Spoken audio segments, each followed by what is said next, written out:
One, two, three. Welcome back to the Control Pod. Woo! 2026. Definitely did not film this one a while back. Imagine if we already did film this episode before and someone lost the video. I was not locked in, and Isaac even told me to lock in as well. So I need to lock in. Yep. I feel like I've been somewhat locked in, but You have been in other ways.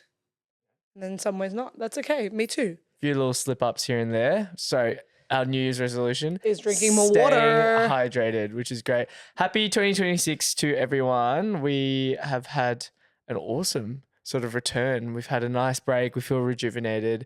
We feel like we've finally caught up with a lot of the things that we needed to catch up on, and we're really keen to speak a bit about 2026, maybe a couple lessons from the year just gone by, and I guess what we're going through.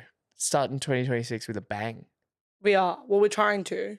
I think we're trying to just up our skill and our sort of knowledge on everything that we did last year and progressing upwards. So because last year we definitely established the foundation for control and building it and growing it. And now that it's out there, it's now how can we make it better than what it was this year? How can we meet more people, more business owners, more businesses, and how can we spread our message across to people? I think that's our main goal for this year. But like also just within control, like growing the team. I think it's going to be a very big project for us, and also just getting used to, sharing the responsibility with others rather than like pinning it all on ourselves. So that's already started. And I don't think we announced it yet officially, but by the time this podcast's out, you would have known that we have hired our new editor, Sarah. Woo! We love Sarah. Shout out Sarah. Which is She's awesome. The best. She's actually the best. She is literally the best. So good. Working with her closely to do some of the editing for our clients, and she's kind of done really well in just picking up sort of the skill, the style, the sort of branding of other clients' businesses. And now she's full-fledged editor on our team, which is awesome. Absolutely love it.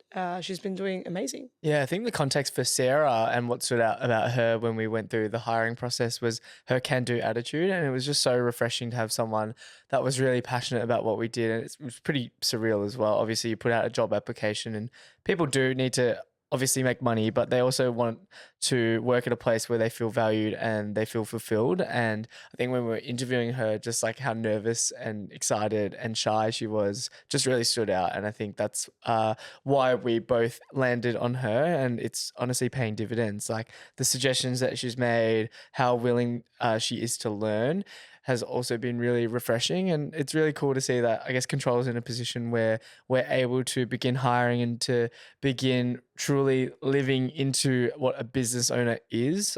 I want to reiterate, I guess, the idea that being a business owner isn't like because you're doing the thing that you love. And I think that's been a really big learning curve for myself. Like I always was under the impression that, if you do what you love, like you'll never work a day in your life. And like to an extent, yes, that's true. I think it builds your tolerance for being able to keep doing the thing that you love doing. But at some point, if you want to be a business owner, then you're eventually going to have to step away from it and be able to manage more people and also teach more people to be able to do the things that you're able to do as well. Otherwise, you just have a job. Absolutely. Like, you're not really a business owner. You're still working literally like endless hours. Obviously, people were following along on our journey, I guess, towards the back end of last year, and how much struggle we went through in terms of just 4 a.m. nights, still editing, really in a slog. And I don't think anyone really wants to experience that. And the quicker you can get out of that, the better. And that's why I guess people become business owners, not to work another job for less wage, because otherwise we all just go to corporate. I think it's easier that way. Been there, done that. Ain't doing that again. 100% sure. No, I absolutely agree with you. I think last year was a big sort of learning curve on just like what it is to actually own a business. And I think like it's so glorified on social media, and to actually experience the ups, great ups, but the downs as well, great downs, has definitely been able to give me a different perspective on sort of what to do this year and how to grow this year. And I think, we've been so lucky, but I mean, not lucky. We've worked hard for what we obviously have been able to achieve, but at the same time, like we've got such beautiful clients who are so supportive, have, stuck by us through the journey of all the different phases that we've been through in and out of 2025. And then going into 2026 is sort of repaying that, that favor back to them and making sure that they're getting the best quality of content, but also the best sort of education on how to film content and grow their business. And it's actually been really beautiful. A lot of our clients have got a really strong mindset, a fresh start into what they want for 2026. And we've been able to really chat to them and adopt sort of that strategy as well with our clients. And I think that that's really important, especially into moving forward. But Jadyn, what are your goals for this year for Control? What are your things that you're, looking excited for? Great question. Just before I answer that, I want to touch on the term luck, because I think there is this perception that luck is random and luck just happens to, I guess, people who are lucky. And I feel like as soon as you say luck, you're like, oh, they just got lucky, or they were privileged, or, all the cards were dealt that way. And like, to an extent, yes, but I'm also of the belief that you can create and manufacture luck. I think luck is more the term of someone who is able to expand as much opportunity and make the most of all the opportunity that they've created for themselves. Because I guess if you try every single day to get better, how can you not get lucky, essentially? Like, if you keep showing up every single day, eventually it's going to land. And obviously, I think it's very funny because entrepreneurship is considered the same as like gambling. They're like, oh, one more spin, like I'll win. Give it a go. Yeah, I'll luck out. But I guess on a more serious note, luck, I think, can be created, and luck can be manufactured as well. If anything, I think we took very minimal risks last year. So I think this year is like taking more risk. And I think that's because as you like grow the business, you've got more like sort of financial capability to be able to do that. So now that we can like sort of play around with different things to invest into, what do we want to grow the business on? I think that there is more now opportunity for risk to be taken. And that actually does scare me a little bit. And I think a lot of business owners will feel the same way, because after your first year of going, you go into your second year and you're like, I know what I need to do now. But then if you kind of don't take a little bit of risk, more than you did the last year, then how much are you actually going to be able to grow compared to where you did last year, right? And I know for a fact that we grew the business with very minimal risk, making sure that we paid ourselves, making sure that we, had, sort of just to pay ourselves actually was probably the only thing that we got to do. And then got to the end of the year and was like, oh, we can actually hire someone now. This is awesome. So hiring someone was, I guess, a little bit of risk that we took, but I think that was really it. Like, where did we take much risk? So now going into this year, how can we push the content boundaries? How can we grow our own skill, and not just editing and videography, but also within the world of business? And how can we, grow our team where we feel safe, but also that the risk is taken so that we know that we can still progress further. So I agree. Like, luck is one thing, but to open those doors for you means that you don't have to open as many doors in the future, because they'll open automatically, right? Yeah, I think it's a quote on my laptop that I have. It's like, keep opening doors until you don't have to anymore. Like, physically open them, right? It's like they just open automatically for you. There's some sort of quote like that. I'll like retag it in the, I don't know, the podcast description or something. I don't know. On a personal note, yes. in terms of goals and everything, I was chatting to really close mate, mentor, business person as well. And they were just, I think throughout mid-year last year, I was really down in the dumps. I reckon like my energy was like tanked as well. And I just kept beating myself up about it. And they said to me, look, like, you have 3 pillars in your life, and that is your relationships pillar, that is your environmental pillar, and that is your career. And when I look back at 2025, all of those pillars changed for me. We got in a relationship, I went all in on a business, and I moved out of home. The 3 things that literally are your foundation growing up all changed in 1 year. And when I look at it now, being able to, go to Japan, rest, recover, come back, spend some really quality time with family and friends, I'm like, holy shit, like so much happened as well. And I think when you're in the moment, everything feels really rushed and frantic, and you don't really know what you're doing with yourself, and a lot of things slip through the cracks. But to give myself some leeway or like justification for it, like so much changed over last year. So on a personal sense, and I think I can blend personal and business. I think this is what the whole point of this podcast is about showing that, like, yeah, very much everything is intertwined, and the fact that we're dating and the fact that we're co-owning a business, like everything is intertwined. For me, what I want to do is be able to continue solidifying the new foundation for where everything has sort of shifted, and now live into the idea that this is a reality now. Like you have tinkered with the idea of, are you a podcaster, or are you a Lululemon worker, or are you now like the owner of control or co-owner of control, and really solidifying that foundation. So touching on all points of growing the team, being able to lean into that actual person that I want to be, or have always idolized and dreamt of, but have been too scared to maybe own the role. That is one of my big goals for 2026. Damn. I love it. No, I love it. What about your business goals? Business goals. I'd say for the first time, and this is like pretty candid, money has been like on my mind, in the sense of like, I don't want to feel the way that I did towards the back end of Japan, where it's like I've spent a fair bit too much. So being able to claw that back, but I guess, yeah, not really like just money as well. I think I want to be able to create videos that make impact. And I think with the agency life, what you get sucked into is constantly producing and producing and producing.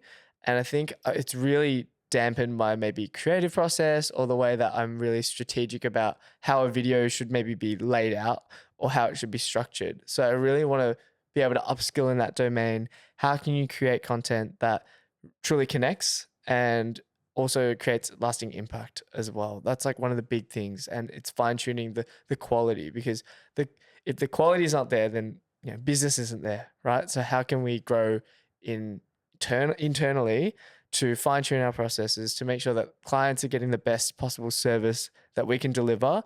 And how can I keep leveling up as a videographer, but also like a content strategist, and being able to really lean into that space. Yeah. Well, it's good. I think it's a fresh mindset, and that always gives you the sort of new drawing board to think further as well. And I think for me as well, like going into the business side of things, I'm really looking forward to just learning more. Like I think last year I look back, I learned a massive new skill, like how to edit to that level.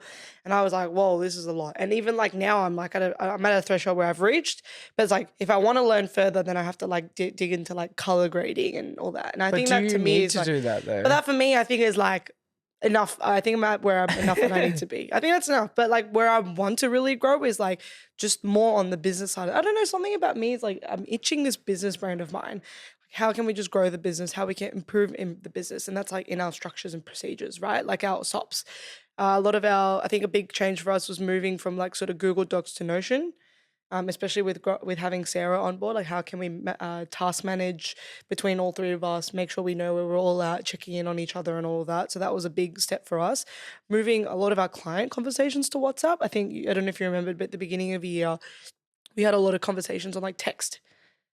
Do we? We texted a lot of people, like Mm. SMS text. And then we moved to WhatsApp, and we had like actual Control X business name collabed chats, which I think was a big change. And I think that was really important because that just separates everything. We even changed our communications of work to WhatsApp. I feel like that happened really early on. For us, it did, but not for our clients. Oh, for our clients. And I think, Yeah. maybe broadening systems or fine tuning. Sorry, not broadening. Yeah, fine tuning systems is definitely a massive one. Like, I don't know if you guys know, but we talked about it in a couple of our other podcasts. But Jade and I continuously are trying to find this balance of how to separate our work and relationship. And I feel like we've actually got sort of a really good maybe a little bit more that there is to do, but it's sort of a really good It's balance. always going to be there, I think. I think so, It's but I always think gonna as be we there. differentiate our roles a bit more, which we are now focusing on this year, I think that's going to very much change sort of the dynamic now, which I think is good.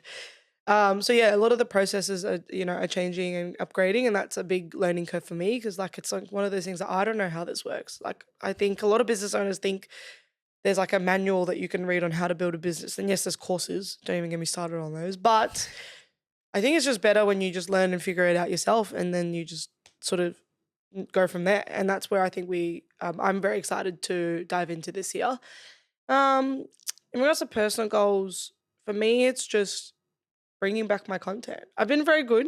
I feel like we've been posting very consistent Japan content. That's been very fun, which I've just collabed on Jadyn's behalf. Hey, but I did You've Canva been doing posts Canva and posts. outfit pics. Yeah. So when that finishes, I want to like really dive into my own content, especially short form content again. I think because I'm editing so many, this is the opposite effect. I realized yesterday. You were editing a lot of short form videos, and that's why I think you're over short form, and that's why you're diving into long form videos for yourself. Whereas I'm editing all long forms at the moment, so I think I'm sick of that, and that's why I'm diving into short form again. So getting into the habit of just speaking to Cam for a short form video, doing TikToks again as well for our business, but for personal. I want to so how do I say this? I want to grow my new sort of passion of my journey in Ikebana I flower love how you arrangements. look back to see if there was one. It's dead. It's empty for a little bit now because I have no money at the moment to go for floral shops. But new floral arrangement sort of hobby that I'm picking up and trying to learn just as like a creative break away from everything. So once I get some money in the account and get paid soon, I will dive into this new journey, which I'm so excited for. And the biggest rule with this hobby that I'm going to pick up is it can't turn into a job. Good luck. It can't. Good luck. Like little influency type events and stuff, I don't mind. But if it becomes a whole like come to an event for a workshop type vibe, I don't want to do it. I feel like Or if I say that now, I might change. Yeah, I might have a contrarian opinion because I think if you're doing a hobby for a hobby, do you need to do content alongside it? Oh, That's my hot take. true. Like, don't have to. That's true. But I kind of like the idea of it being a journal. Absolutely. And you see from where you started to where you are now. I like that idea. And I think haven't had that idea with content before. So with me with content, it's always been like, I'll post for aesthetics, post that I'm active or whatever. But I've noticed that the people that have grown like into real like influencers and creators or just content creators or social media videographers and stuff, I feel like they've come from the perspective of I want to share my journey from start to finish or start now to where it could be. Whereas my mindset has always been like, oh, try and grow, which I think has been a very unhealthy perspective because then I don't grow and I'm like upset at myself. Whereas seeing that journey of like, let's just see where this like starts my first floor arrangement to where I am now after a year of doing it, you know? So I think with that perspective, I'm hoping that that is more authentic, more real, but also it just allows me to enjoy it rather than so much for this pressure of having to grow it. And if it doesn't grow, whatever, like at least I can look back and go, oh, this was my first ever floor arrangement to, I don't know, 100 floor arrangements later, I'm a lot better. So that's what I'm very much excited for. But yeah, I think last year was big. This year will be like bigger, but more healthier and Wow. stable. Nice. I love it. What do you think? No, I think that's a beautiful perspective to have. And I think it's one of those paradoxical things that we're experiencing where we're in the business of content. So obviously your mind is going to be attached to the idea of, you know, you need to grow, you need to perform. Oh, this reel did shit, this post did shit. Why is that?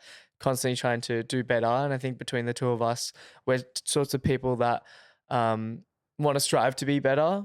We show it in different ways. I think like sometimes I can be a bit more like on the optimistic side, and then sometimes you're a bit more like pessimistic or maybe like the realistic or sort of vibe. So I can definitely see like where your headspace would go when maybe a post that you thought would like slap didn't. Yeah. And I think you're a really, sorry, I'm just like speaking about you to you sort of thing. You're very much one of those like influencers in the past where they used to just have like when you had a curated feed, that was what got you likes, attraction, engagement, and those sorts of things. But you're seeing the evolution of content where people don't really like care about a curated feed.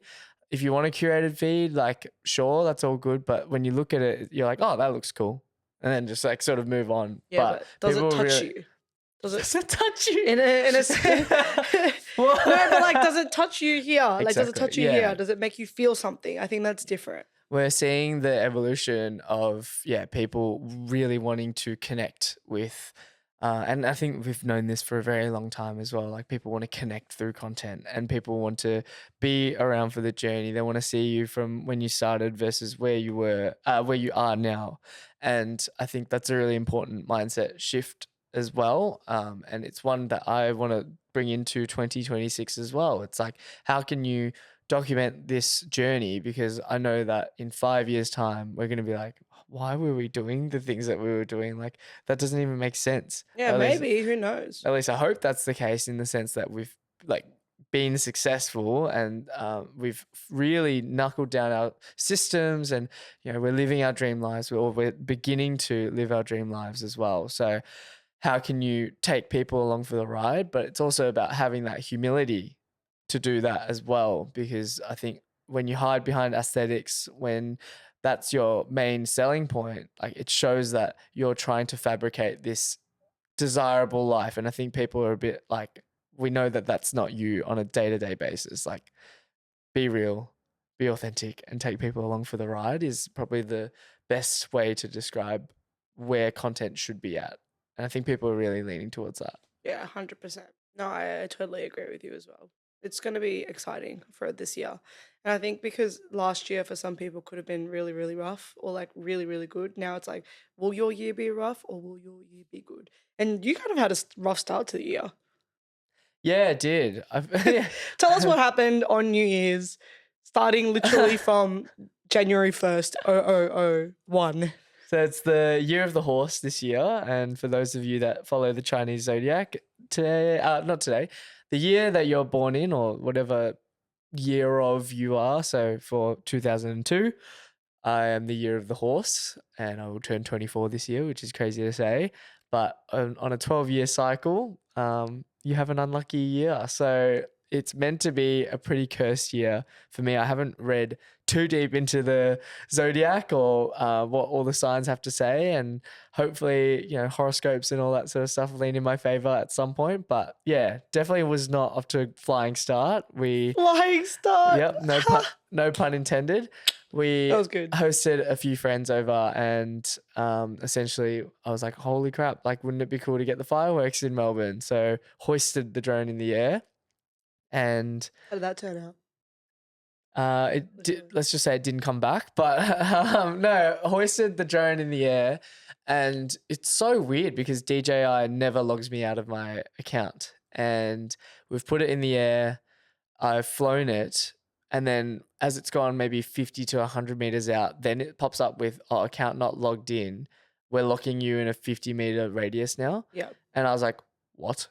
So What? I can only fly 30 meters up in the air, like height wise, and 50 meters in a radius, but in a newly updated home point. So not from where we had launched it. It was literally from the point at which it recognized that it was not logged in, or it had logged me out. So DJI, fuck you.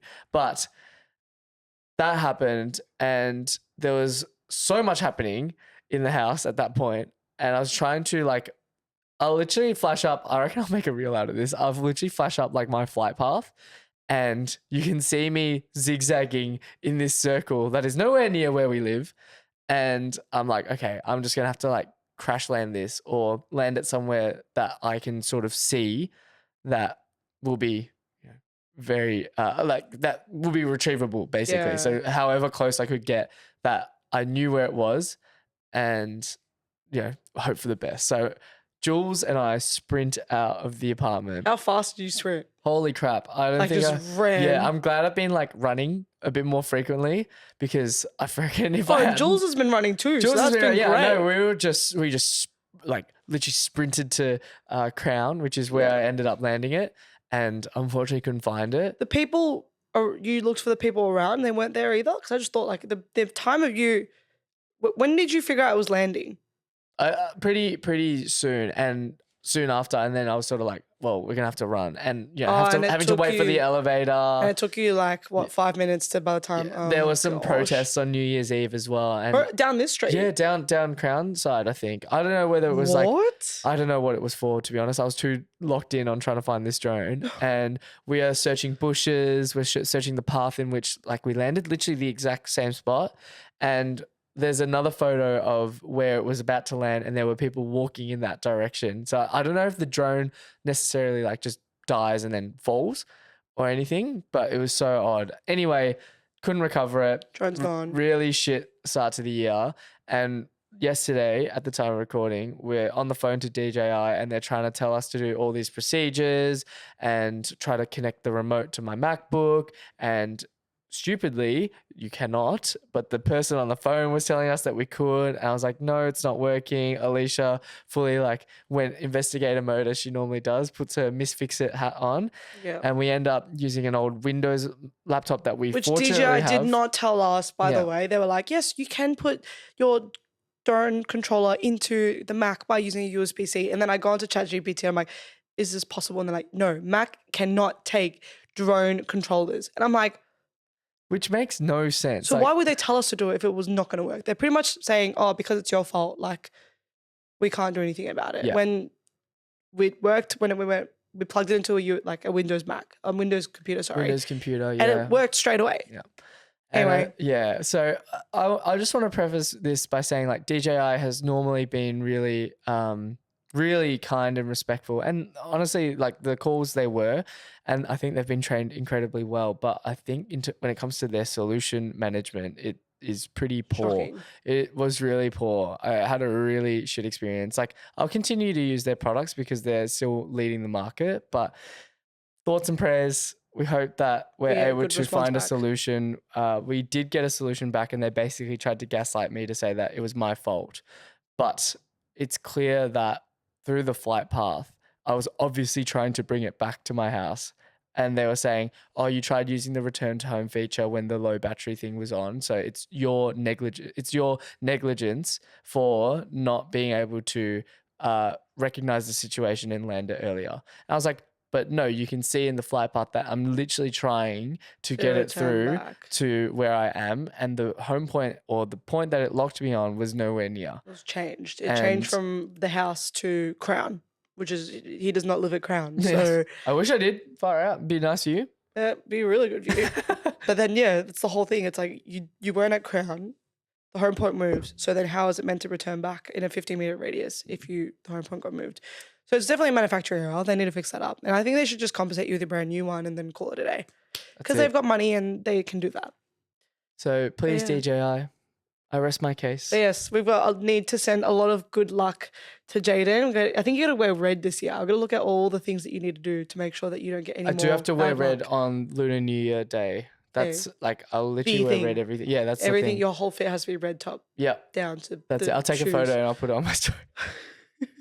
Lucked out this year. I think this year's pretty good for me actually. Or Really? like not bad. Like I heard I've got like good financial prosperity, relationship prosperity, everything is not bad. So I I'm get to ride your chilling. wave. Hey, Year of the Dragon. Apparently, and then I found out Year of the Dragon is actually like very sought Goated. after. Yes. So maybe we have to have our kids on Year of the Dragon year, which is what? Oh wait, It'll be what, next year, is it? no, it's not next year, is it? Yeah, true. 12 years from. 12 years. Oh, no, you'd be 36. That's too late though. That's way too late. Dang.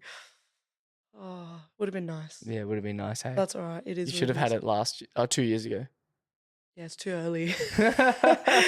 But yeah, I think we're gonna roll with the punches, be flexible but optimistic, and sometimes realistic when needed. Yeah. Just shout out to Emmanuel as well. He has Yes. just offered to, and also, people. a few people have reached out. I think it goes to show the community that we're building and just be genuinely good people Yeah. as well. And I just want to end on the fact that we were able to sign Mr. Summit as well in the new year. Oh my gosh. So if you guys remember our previous podcast a while back with Jordan from Mr. Summit, who we interviewed because we absolutely loved their content, which is crazy to say that now we're doing their content. So we did sign them over in the new year. Pretty much happened within like a week of New Year. No, it even happened before New Year. It was like a week before New Year. Was it? It was like the week of New Year's Eve, the And they Monday. messaged, yeah. They were like, how fast can we lock this in? Yeah, and I was yeah. like, what? But it was actually crazy. We, a lot of scattered shoots, obviously, with hospitality. It's very undeterminable, and that's okay, and we love it. Is I it think- okay? Are you okay? I think it is okay, but what I love the most is that they're so close to us. Like they're literally like 2 doors down from us. We just walk there and we're there, like within 2 minutes. So we're very excited to have them on the Control community group, and we're very excited to just have them with us, filming fun. I think it's a new creative opportunity to just go in, balls to the wall, do anything you want to do. And so stay tuned. Please follow them as well and look at their content, support them because they are killing it in the cafe industry. And yeah, they're going to have some new announcements coming No, soon. we'll have to get them on the podcast.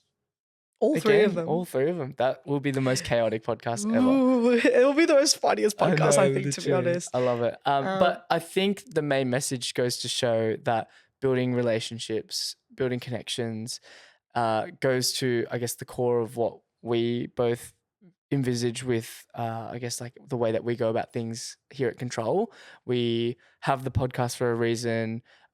We have, I guess, the fundamentals of needing business owners to get in front of the camera because we see so much value in, like you were saying, documenting the journey and sharing the wins, sharing the highs, sharing the lows, sharing everything basically.